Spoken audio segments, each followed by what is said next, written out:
లేలియా. లూకా సువార్త 7వ అధ్యాయము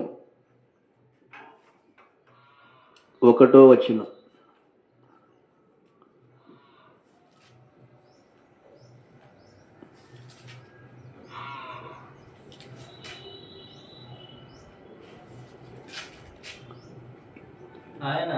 ఆయన తన మాటలన్నీ ప్రజలకు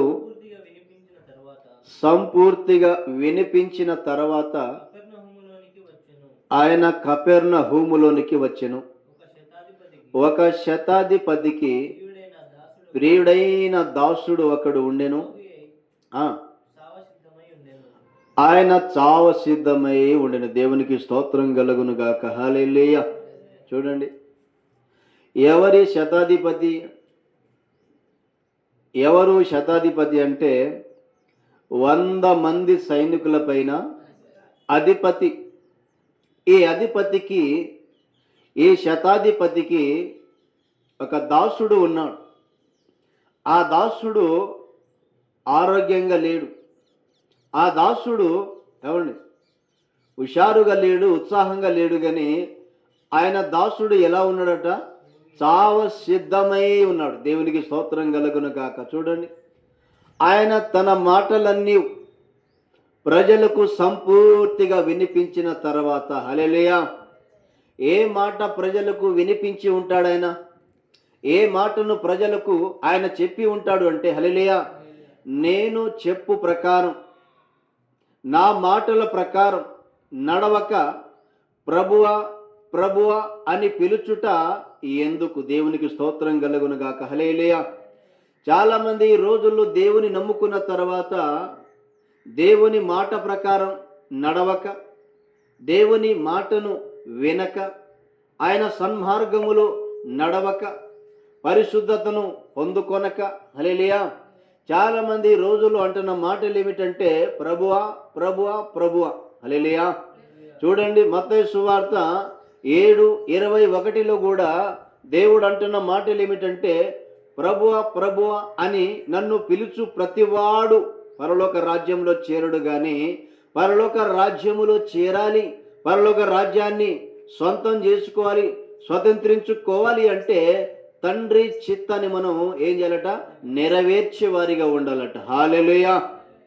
చూడండి, ఇక్కడ ప్రియదాసుడండి.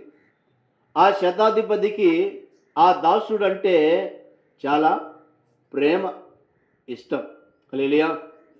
అలాంటి దాసుడికి ఎప్పుడైతే పక్షవాతం వచ్చిందో యూదులలో కొందరిని ఎవరి దగ్గరికి పంపించున్నాడైన శతాధిపతి? యేసు ప్రభు దగ్గర. ఎందుకని? వేడుకోవటం కోసం. హల్లెలూయా. నీ కుమారుడు, నీ కుమార్తె, నీ కుటుంబంలో ఎవరైనా పక్షవాతముతో బాధపడతా ఉన్నారా? అయితే నీవు ఏ డాక్టర్ల కాడికో, ఏ వైద్యుల కాడికో ఎవరిని సంప్రదించడానికో, ఎవరి దగ్గర మనం పోవటానికో వీల్లేదు. కానీ ఈ శతాధిపతి ఎలాగైతే విశ్వాసము కలిగి ఆయనను గురించి విని ఇక యూదులలో కొంతమందిని యేసు ప్రభు దగ్గర ఎలాగైతే పంపించాడో, హల్లెలూయా, మనము కూడా దేవుని దగ్గర ఏం చేయాలట? వేడుకోవటం మొదలు పెట్టాలి. హల్లెలూయా. చూడండి, ప్రియ దాసుడు. ఆ దాసుడు ఆ శతాధిపతికి ఎంతో ఇష్టం. హల్లెలూయా. దేవునికి మహిమ కలుగునుగాక. ఈ వచ్చిన యూదులలో పెద్దలు దేవుని దగ్గర వచ్చి వేడుకుంటా ఉన్నారు. హల్లెలూయా. ఏమని? అయా, ఆ శతాధిపతి మన ప్రజలను ప్రేమించి తానే ఒక సమాజ మందిరాన్ని కట్టించి ఉన్నాడు గనక ఈ మేలు పొందుకొనుటకు ఆయన యోగ్యుడు. హల్లెలూయా. మందిరాన్ని ఎవరు కట్టించి ఉన్నారట? శతాధిపతి. 100 మంది సైనికుల పైన అధిపతి అనబడుతున్న ఆ శతాధిపతి అక్కడ ఉన్న ప్రజల్ని ప్రేమించి తానే ఒక సమాజ మందిరాన్ని ఏం చేసినట్టు? ఆయన కట్టించి ఉన్నాడట. దేవునికి స్తోత్రం కలుగును గాక. హల్లెలూయా. ఎప్పుడైతే ఈ పెద్దలు యేసు ప్రభుని, యూదులలో పెద్దలు యేసు ప్రభుని ఎప్పుడైతే వేడుకోవడం ప్రారంభించాడో, హల్లెలూయా, నేను మీతో పాటు వస్తానని దేవుడు బయలుదేరిపోతా ఉంటే ఈ శతాధిపతి ఏం చేసింది తెలుసా? ఇంకా కొంతమంది స్నేహితుల్ని పంపించిండు. ఎవరి దగ్గరికి పంపించిండు? యేసు ప్రభు దగ్గరికి పంపించి హల్లెలూయా. ఆ స్నేహితులతోటి ఆ శతాధిపతి అన్న మాటలు ఏమిటంటే, ఇదిగో యేసు ప్రభు నా ఇంటిలోనికి వచ్చుటకు నేను పాత్రుడను కాను. ప్రభు మాట సెలవిస్తే చాలు నా దాసుడు స్వస్థతను పొందుకుంటాడు. దేవునికి స్తోత్రం కలుగును గాక. హల్లెలూయా. ఈ స్నేహితులు వచ్చి, ఏ శతాధిపతికి ఉన్న స్నేహితులు వచ్చి ఎప్పుడైతే యేసు ప్రభుతోటి, ఎప్పుడైతే ధవళవనుడితోటి, ఎప్పుడైతే మరణపు ముళ్ళును విరిచిన అధిపతితోటి ప్రజాపతితోటి ఎప్పుడైతే ఆ యొక్క స్నేహితులు పంచుకున్నారో, హల్లెలూయా, యేసు ప్రభు వెనకల వస్తున్న ప్రజలతోటి దేవుడు ఒక మాట అంటున్నేమని, ఆయనకున్న విశ్వాసము ఇశ్రాయేలు ప్రజల్లో ఎవరికైనా ఉన్నట్టు నేను చూడలేదు అంటాడు ఆయన. హల్లెలూయా. చూడండి, నువ్వు ఎన్ని ప్రార్థన చేసినా, ఎంతసేపు మోకరించినా, ఎన్ని రోజులు నువ్వు ఉపవాసం ఉన్నా, నీకు నాకు కార్యం కావాలి. ఈ యొక్క పక్షవాతంతో ఉన్నవాడు స్వస్థతను పొందుకున్నాడు, అలాగే నేను స్వస్థతను పొందుకోవాలంటే ఈరోజు నీకు కావాల్సింది డబ్బు కాదు, ఈరోజు నీకు కావలసింది వెండి కాదు, ఈరోజు నీకు కావలసింది ఆస్తి అంతస్తు కాదు, హల్లెలూయా, మేడ మిద్దలు కాదు, కానీ నీకు విశ్వాసం ఉంటే చాలు. దేవునికి స్తోత్రం కలుగును గాక. హల్లెలూయా. యేసు ప్రభు అదే అంటాడు. ఇదిగో ఆ ప్రజలతోటి, యేసు ప్రభు వెనకల నడుస్తున్న ప్రజలతోటి దేవుడు అంటున్న మాటలు అదే. హల్లెలూయా. వీరికున్న విశ్వాసము ఇశ్రాయేలు ప్రజల్లో కూడా ఎవరికి లేని లేదు. దేవునికి స్తోత్రం కలుగును గాక. హల్లెలూయా. చూడండి, యేసు ప్రభు ఏమన్నాడు? మాట మాత్రం ఆజ్ఞాపించాడు, మాట మాత్రం సెలవిచ్చాడు. హల్లెలూయా. ప్రియ దాసుడు దేన్ని పొందుకున్నాడు? ఆయన స్వస్థతను పొందుకున్నాడు. దేవునికి స్తోత్రం కలుగును గాక. హల్లెలూయా.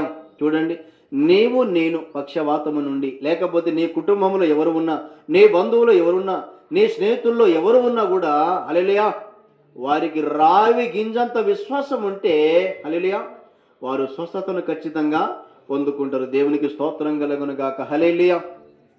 11వ వచనం కింద. వెంటనే ఆయన నాయను అని ఒక ఊరికి వెళ్ళుచుండగా ఆయన శిష్యులను బహు జన సమూహమును ఆయనతో కూడా వెళ్ళుచుండెను. ఆయన ఆ ఊరి గవని యొద్దకు వచ్చినప్పుడు చనిపోయిన ఒకడు వెలుపలికి మోసుకొని పోబడుచుండెను. అతని తల్లికి అతడొక్కడే కుమారుడు, ఆమె దేవునికి స్తోత్రం కలుగును గాక. హల్లెలూయా. చూడండి, ఎప్పుడు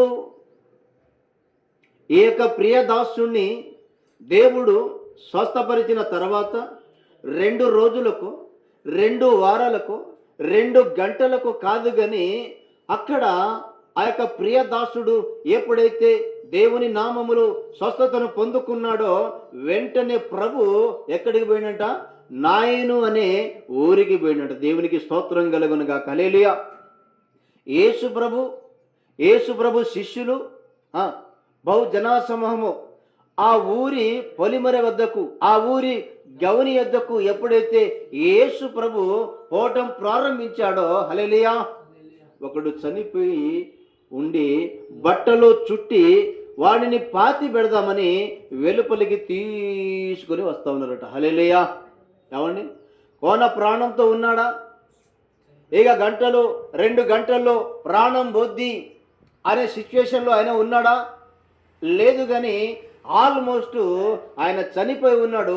బట్టలో చుట్టి పాతి పెడదామని ఆ యొక్క ఊరి వెలుపలికి తీసుకొని వచ్చిన తర్వాత యేసు ప్రభు ఆ గవని యొద్ద ఉన్నాడు. గవని అనగా పొలిమేర.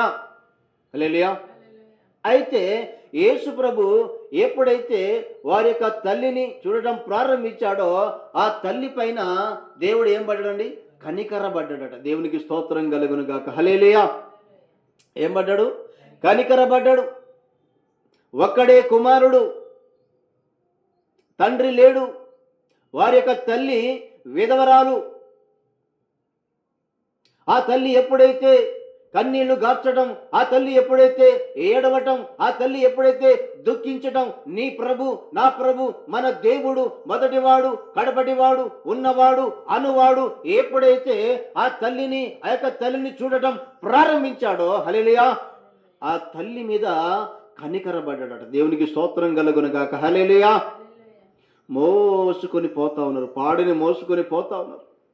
చనిపోయిన కుమారుని బట్టలు పెట్టి, బట్టలు చుట్టి మోసుకొని పోతా ఉంటే ఆ తల్లి పైన కనికరపడి, హల్లెలూయా, ఆ పాడిని ఎప్పుడైతే దేవుడు ముట్టుకున్నాడో, దేవునికి స్తోత్రం, నడుస్తున్న వారు ఏమైపోయారట?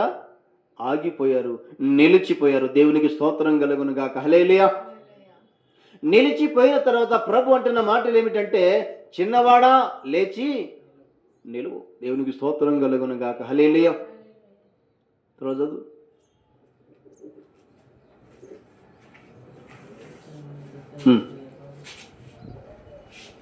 ఆ ఊరి జనులు అనేకులు ఆమెతో కూడా ఉండిరి. ప్రభు ఆమెను చూచి ఆమె యందు కనికరపడి ఏడవద్దని ఆమెతో చెప్పగా, ఆ పాడెను ముట్టగా మోయుచున్నవారు నిలిచిరి. దేవునికి స్తోత్రం కలుగునుగాక. హల్లెలూయా. ఏడుస్తున్న తల్లితో ఏమంటాడు? అమ్మా, నువ్వు ఏడవద్దు. దేవునికి స్తోత్రం కలుగునుగాక.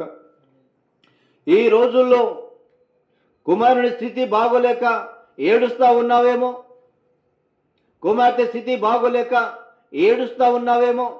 ఈ రోజు దేవుడు నీతో ముక్కుసూటిగా స్పష్టంగా మాట్లాడుతున్న మాటలు ఏమిటంటే, అమ్మా నువ్వు ఏడవద్దు. దేవునికి స్తోత్రం కలుగునుగాక. హల్లెలూయా. ఒకవేళ నీ స్థితిని చూసి ఏడుస్తా ఉన్నావా? నీ బాధను చూసి ఏడుస్తా ఉన్నావా? కొరతను చూసి ఏడుస్తా ఉన్నావా? కోదవను చూసి ఏడుస్తా ఉన్నావా? నా స్థితి ఇంతే, నా స్థితి మారదు, నా బ్రతుకు మారదు, నా కుమారుడు చనిపోతాడు, నా కుమార్తె చనిపోతుంది, ఇంకా లాభము లేదని దుఃఖిస్తా ఉన్నావేమో. దేవుడు ఈరోజు నీతో మాట్లాడుతున్న మాటలు ఏమిటంటే, నువ్వు ఏడవటానికి వీలు లేనేలేదు. ఎందుకంటే ఆ యొక్క కుమారుడు చనిపోయిన తర్వాత, చనిపోయిందని ఆ యొక్క తల్లి ఏడుస్తూ ఉంటే, ఆ తల్లి పైన దేవుడు ఎలాగైతే కనికరపడ్డాడో, ఎలాగైతే జాలిని చూపించాడో, ఎలాగైతే తల్లిని ప్రేమించి అమ్మా నువ్వు ఎడవబాకని వాగ్దానం చేశాడో, దేవునికి స్తోత్రం. హల్లెలూయా. ఆ రోజు మాట్లాడిన దేవుడు ఈ రోజు నీతో మాట్లాడుతా ఉన్నాడు. దేవునికి స్తోత్రం కలుగునుగాక. హల్లెలూయా. దుఃఖపడువారు ధన్యులు. దేవునికి స్తోత్రం కలుగునుగాక. హల్లెలూయా. దుఃఖపడతా ఉన్నావేమో, చెల్లి కావచ్చు, తల్లి కావచ్చు, తండ్రి కావచ్చు, సహోదరుడు కావచ్చు, ఈ రోజు నీ కంట నుండి చెక్కిళ్ళు బయటికి వస్తా ఉన్నాయేమో, నీవు కన్నీరు కానుస్తా ఉన్నావేమో. అయితే నీవు శాపగ్రస్తుడు కాదు, నీవు ధన్యుడు. దేవునికి స్తోత్రం కలుగునుగాక. హల్లెలూయా. ఏం చేశాడండి? నడిచిపోతున్న ఆ పాడెను దేవుడు ఎప్పుడైతే ముట్టడం ప్రారంభించాడో, హల్లెలూయా, నడుస్తున్న వారు ఏమైపోయారట? నిలిచిపోయారట. దేవునికి స్తోత్రం కలుగునుగాక. హల్లెలూయా. చూడండి, దేవుని చేతులు ఏమున్నది? స్వస్థత ఉన్నది. హల్లెలూయా. దేవుని వస్త్రములు ఏమున్నది? స్వస్థత ఉన్నది.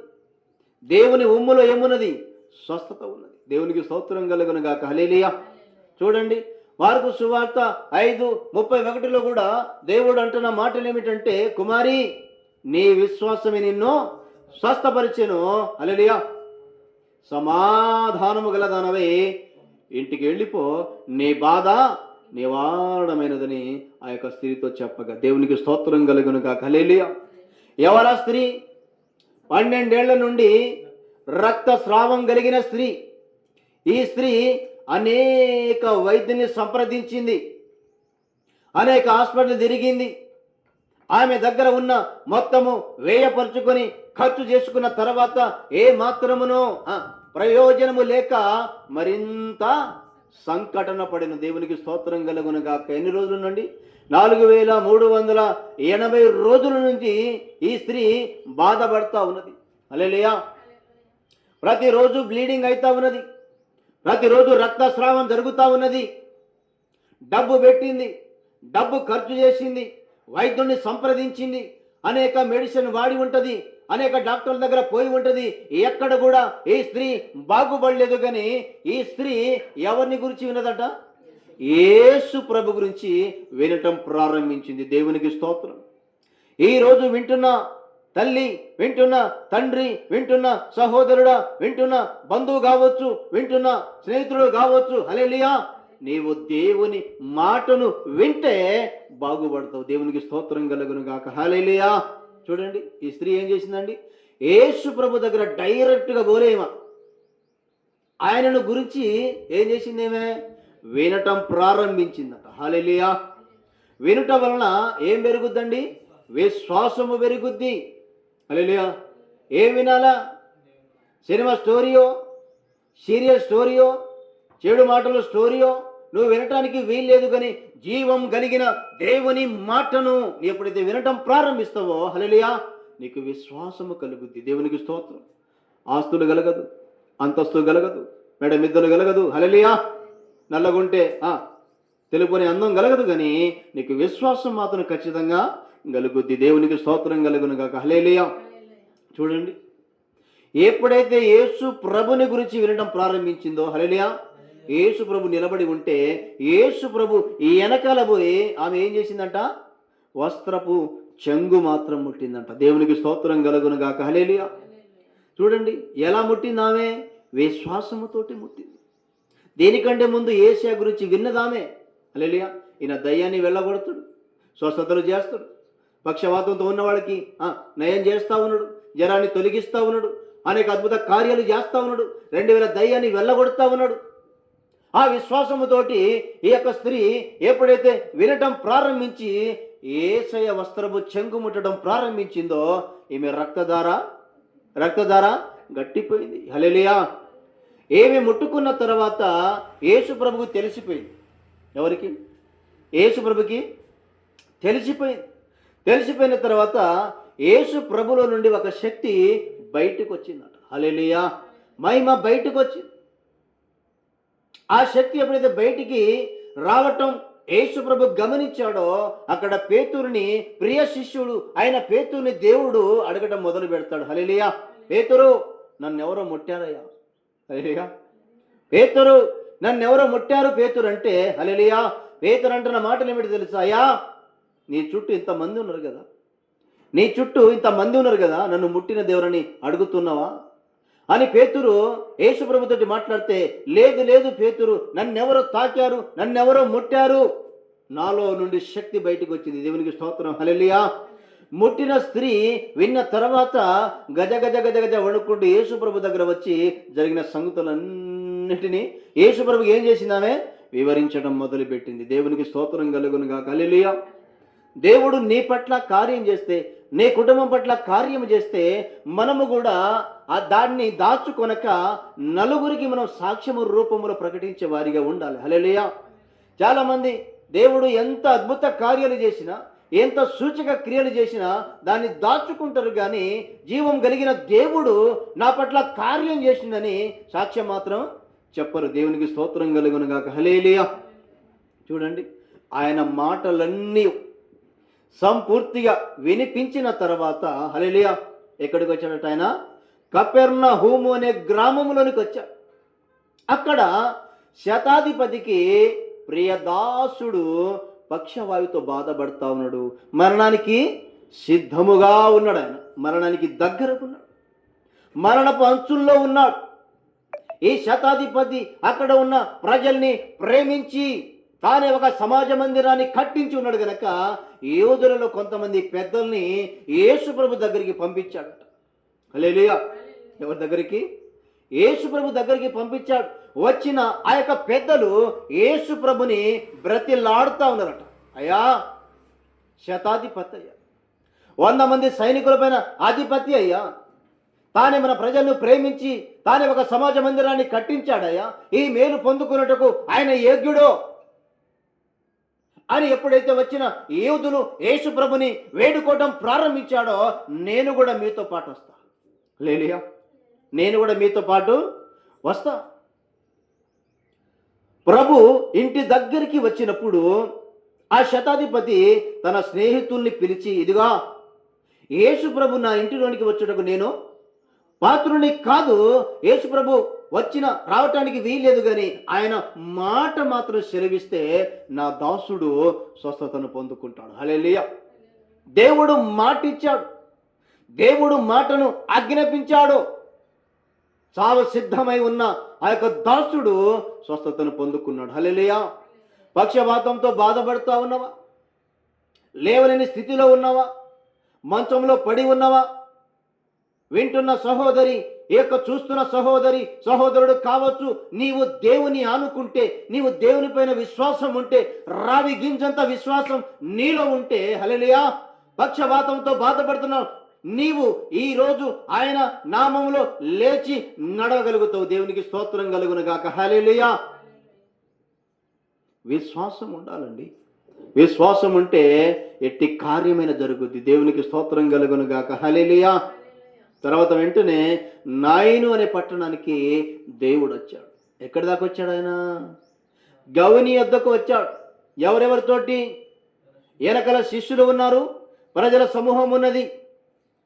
గౌని వద్దకు వచ్చిన తర్వాత, ఒకడు చనిపోయిన తర్వాత బట్టలో చుట్టి మోసుకొని వస్తూ ఉంటే, ఆ యొక్క తల్లి ఏడుస్తూ ఉంటే, ఆ తల్లి దగ్గర పోయి, అమ్మా నువ్వు ఏడవబాకు, దేవునికి స్తోత్రం. తల్లిని ఓదార్చాడు. చనిపోయిన కుమారుని సజీవ లెక్కలో తెచ్చిన నా దేవుడు ఆయన మామూలుడు కాదు. హల్లెలూయా. ఆషామాష దేవుడు కానే కాదండి. దేవునికి స్తోత్రం. లాజరు తెలుసా? లాజరు చనిపోయి సమాధి చేయబడి 4 రోజులు. 4 రోజులంటే ఆ శవం ఎట్టుంటుందండి? ఆ దేహం ఎట్టుంటుంది? కుళ్ళిపోయి వాసన కొట్టాల. దగ్గరికి పోతాం మనం. హల్లెలూయా. దేవునికి మహిమ కలుగును గాక. లాజరు యొక్క సహోదరి అంటది, అయ్యా నీవు ఎక్కడ ఉంటే నా సహోదరుడు చనిపోయేటోడు కాదు. హల్లెలూయా. ఈ మరణము దేవుని కుమారుడు మహిమపరచబడినట్లు వచ్చింది కానీ, హల్లెలూయా, వ్యాధి మరణం కొరకు రాలేదంటాడు. ఆ సమాధి దగ్గర వచ్చిన యేసు ప్రభు, హల్లెలూయా, ఏమంటాడండి? లాజరు ఈ యొర్దానులో నుండి నువ్వు వెలుపలికి రా. హల్లెలూయా. ఆయన బ్రతికే ఉన్నాడు కాబట్టి ఆ మాటను విని లాజరు ఏం చేశాడండి? బయటికి రావటం ప్రారంభించాడు. దేవునికి స్తోత్రం కలుగును గాక. హల్లెలూయా. దేవుడు అన్యాయస్తుడు కానే కాదు. చూడండి, ఆయన విననేరక ఉండినట్లు ఆయన చెవులు మందం కాలేదు, ఆస్వాదించకుండానట్లు ఆయన చేతులు కొరచకాలే. దేవునికి స్తోత్రం. హల్లెలూయా. నీవు దీవించబడాలి అంటే నీవు పరిశుద్ధతను పొందుకొని ఉండాలి. హల్లెలూయా. నీతిగా ఉండాలి, నిజాయితీగా ఉండాలి, యథార్థంగా ఉండాలి. చాలా మంది దగ్గర నీతి ఉండదు, నిజాయితీ ఉండదు, యథార్థత ఉండదు. చేసే పాపములు చేస్తూ ఉంటారు, చెడు మార్గములో ప్రయాణం చేస్తూ ఉంటారు. కానీ చివరికి మాత్రం ఏమంటారు తెలుసా? ప్రభువా ప్రభువా ప్రభువా అంటారు. హల్లెలూయా. నువ్వు ఎన్నిసార్లు ప్రభువా ప్రభువా అన్నా ఆ ప్రభు అనే మాటలు ఇక్కడే ఉంటాయి కానీ దేవుని దగ్గర చేరవు. హల్లెలూయా. నీతిమంతుడు ప్రార్థన చేస్తే దేవుడు ఖచ్చితంగా ఏం చేస్తాడు? దాన్ని ఆలకించి జవాబిస్తాడు ఆయన. హల్లెలూయా. ఏలియా ఎంతమంది తెలుసు?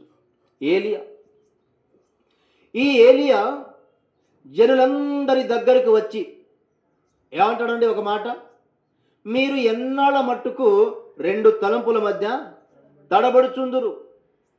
1 రాజులు 18:21 నుండి చదివితే ఈ మాట ఉంటుంది.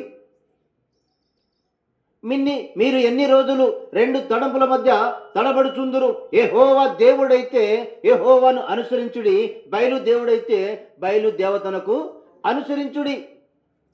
అవండి, ఎంతమంది వాళ్ళు? 450 మంది బయలు ప్రవక్తలు.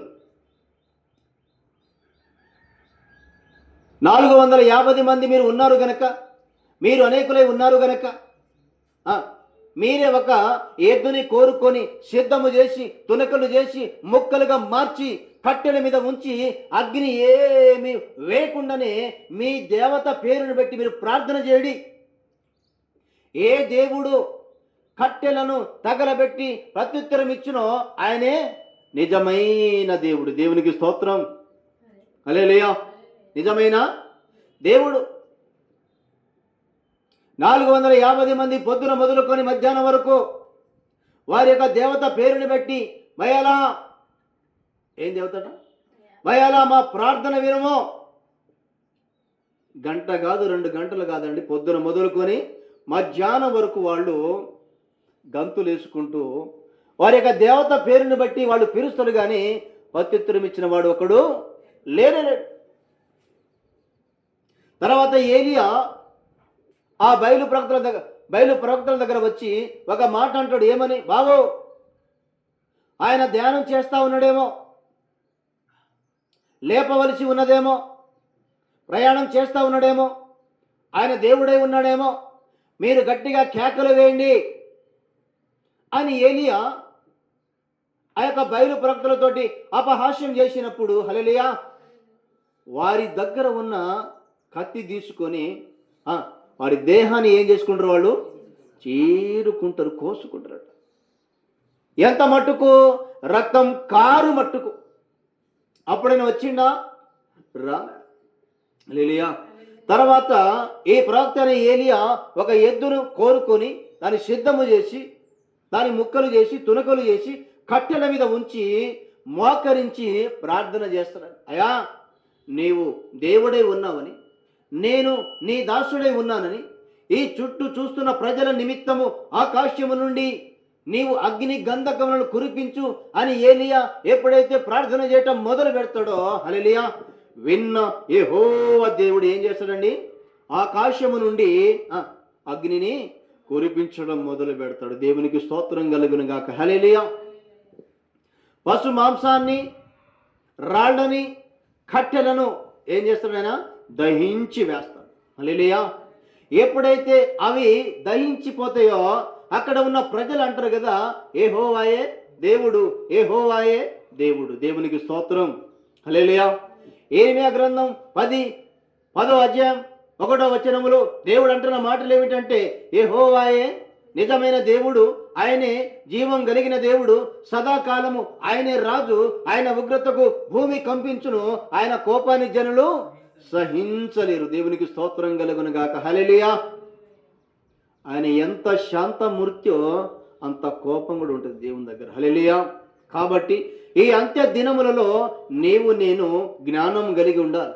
ఈ అంత్య దినములలో నీవు నేను మెలకువ కలిగి ప్రార్థన చేయాలి. హల్లెలూయా. అవునా కాదండి? చాలామంది ఏం చేస్తున్నారు? 3 పూటల భోజనం తిని బుర్ర దూవుకొని మంచి నిద్రను పొందుతా ఉన్నారు. హల్లెలూయా. దేవునికి మహిమ కలుగును గాక. దేవుడు అన్యాసుడు కాదు. మనమే దేవుని ఏం చేస్తూ ఉంటాం? అన్యాయం చేస్తూ ఉంటాం. హల్లెలూయా. చూడండి, అక్కడ శతాధిపతికున్న ప్రియదాసుణ్ణి దేవుడు స్వస్థపరిచిండు. నాయను అనే ఒక పట్టణంలో ఒక కుమారుడు చనిపోతే ఆయనను బ్రతికించిండు. 12 రక్తస్రావం కలిగిన స్త్రీని స్వస్థపరిచిండు. దేవునికి స్తోత్రం. హల్లెలూయా. దేవాది దేవునికి మహిమ కలుగునుగాక. హల్లెలూయా. ఈ చిన్న మాటల్ని దేవుడు దీవించునుగాక. ప్రార్థన చేసుకుందాం.